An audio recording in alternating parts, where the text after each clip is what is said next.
രണ്ടാമത് പറയാന്ന് വെച്ചാൽ ഇതാണ് ഡക്കിങ്. കാരണം ഇതിൽ യൂസ് ചെയ്ത ഒരു മെറ്റീരിയൽ പ്ലാസ്റ്റിക്കും ഫുഡും മിക്സ് ആക്കിയിട്ടുള്ള സാധനം. കാരണം ഇതിൻ്റെ ഇടയിൽ ഇപ്പോൾ ഒരു വെള്ളമൊക്കെ പറഞ്ഞു കഴിഞ്ഞാൽ ആ ഗ്യാപ്പിലൂടെ കൂടെ പോയി ഡ്രെയിനേജിലേക്ക് എത്താനുള്ള എല്ലാ വഴികളും ഈ ഒരു സൊല്യൂഷൻ ഈ ഒരു ശോഭ കണ്ടിട്ടുണ്ട്.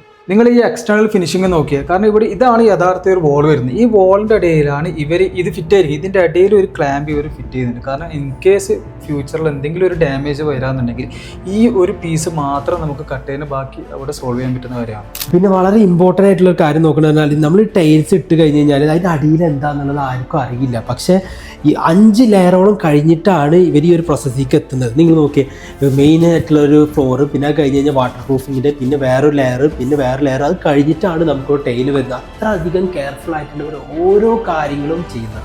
വേറെ കിച്ചൻ്റെ കാര്യം പ്രധാനമായിട്ട് നോക്കുന്നത് വെച്ചാൽ, കാരണം അത്രയും നല്ല പെർഫെക്ഷനാണ് ഈ ഒരു കിച്ചൺ സെറ്റ് ആക്കിയിട്ടുള്ളത്. കാരണം അതിൻ്റെ വാളിൻ്റെ ഒരു ലെയേഴ്സ് നോക്കി 1 2 3 4 5, കാരണം ഒരു ടൈലേക്ക് എത്തുന്നുണ്ടെങ്കിൽ 6 ലെയേഴ്സ് കഴിഞ്ഞിട്ടാണ് ഒരു ടൈലേക്ക് എത്തുന്നത്.